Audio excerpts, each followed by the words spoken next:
Hello, this is a short video about my DX Commander installation. I'm returning a radio ham, having not been in the hobby for about 30 years. I've taken a lot of value out of YouTube videos, so I'm just hoping to put a little bit back in via this one. And I can recommend Callum DX Commander's video channel on YouTube. A lot of useful information on there, as well as many other radio amateurs who've got channels as well. So getting back into amateur radio. My wife and my neighbours don't know anything about amateur radio, so I was concerned at the thought of putting up antennas. So after a lot of research, I've plumbed for the DX Commander, as well as an off-centre fed dipole, so I've got two antennas at the moment. So while I've been talking, you've been looking at the garden. It's a bit grim, it's March, it's very wet, the garden's not looking at its best, despite the spring bulbs. But in this garden is an installation for a DX Commander. So I've gone for semi-stealth. The DX Commander is not set up all the time, but I can set it up in 5 minutes. So this just shows you the setup. Might give some of you who are building DX Commanders just a few pointers. And what I forgot to say on that last clip is the DX Commander base is hidden behind that plant pot. And yes, I do need to bury that drain cover, but as you can see, this is where the base for the DX Commander is located.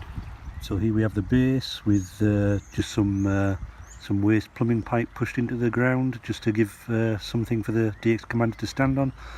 You'll see I've used small pieces of hose pipe to protect the radials, so when the grass starts growing in the summer, I'll be able to strim around the base without fear of the strimmer hacking away at the radial wires. I've got, I think, 40 3.5 metre radials here, and the coax, the 213, goes away under the ground to the shack. Self-amalgamating tape underneath that electrical tape on there, which is a godsend, so that keeps it watertight. I've got a pond in the garden, so the radials aren't exactly 360, so but I've taken account for that and tried to put more around the edge of the pond to counter the fact there isn't any there. And here you might be able to see the marks where the radials went in. I left them loose on the ground for a number of weeks while I checked everything was okay, and then once I knew what I was doing and the aerial performed great, then I buried the radials. Simple case of a long plank of wood, a very large flathead screwdriver to score a groove, and then I used a large crosshead screwdriver to just form a bit of a fatter channel. Only about a centimetre, half an inch deep, so they're just under the top of the soil, but out the way, as you will see, virtually invisible. Once the lawn starts growing again, you won't know they're there. So at 4 points around the garden, I've screwed in vine eyes into the fence, or fence posts, and used these very cheap lightweight carabiner clips. I think it was 4 for £1 from a local hardware store. And this is black polypropylene 3mm rope, so that adds to the sort of the stealth factor of the antenna. Once it's up, the rope is virtually invisible. So vine eyes and these carabiners, I'm sure you can get from your local shops. If you can support your local shops in High Street, then please do. My original idea was to leave the DX Commander on this base and just collapse it by slacking off the Jubilee clips. But I never actually did that. I've left it fully extended, as you'll see in a minute. The idea was to collapse it down on this base. I'm guessing it'd be about 2 metres tall, I wasn't quite sure, and then just cover it up with a rotary clothesline cover or something of that sort. So it wouldn't be up in the air, but it'd still be in the garden, just in the way. But anyway, next shot you'll see what I've done. So what I eventually went for is just to store the DX Commander against the side of the house. It's up against a drain pipe. There is a garage storage hook holding it on, which I'll show you in a second. A couple of bungees, and at the very top there is a seat belt like protection cover to just stop it banging against the side of the gutter. Although you could use pipe insulation just to protect it. So this is the garage storage hook that's attached to the wall that holds the DX Commander in place. That just pivots out of the way, and then bungee cords above that and down the bottom to stop it moving around. And also, which is useful, the spread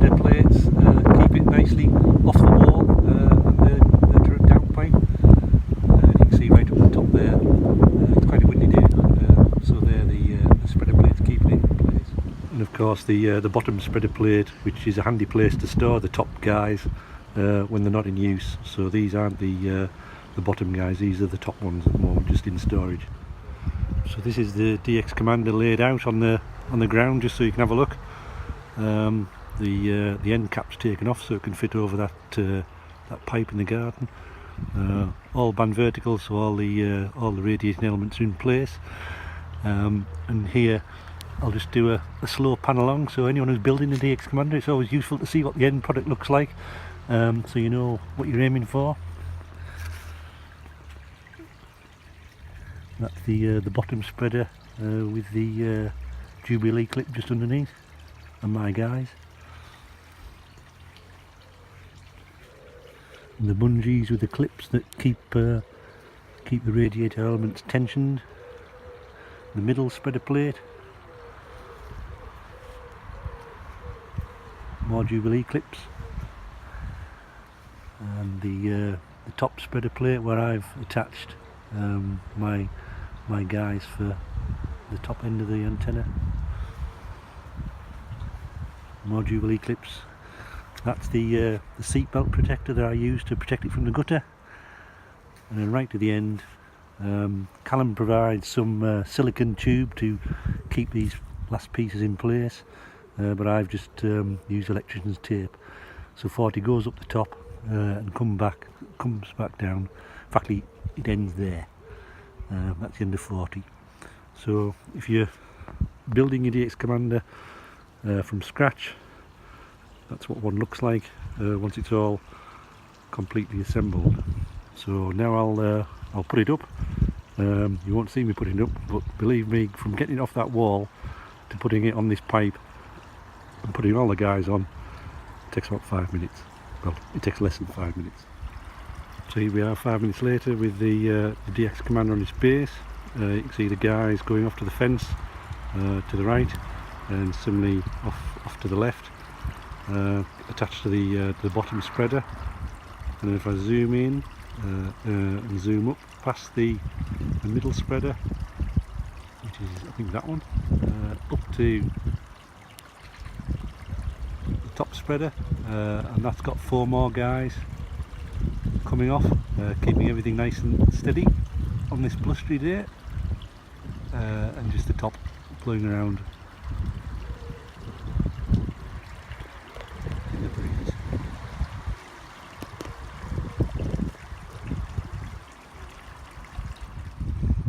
So here we have the bottom guys in place, going out to the fence,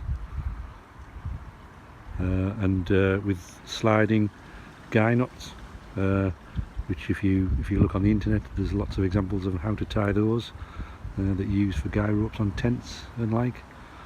And down here at the bottom,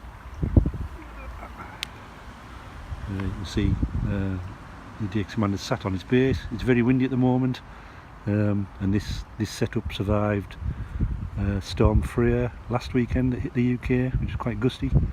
And there you'll see the centre of the coax there connected to the base plate for the radiating elements.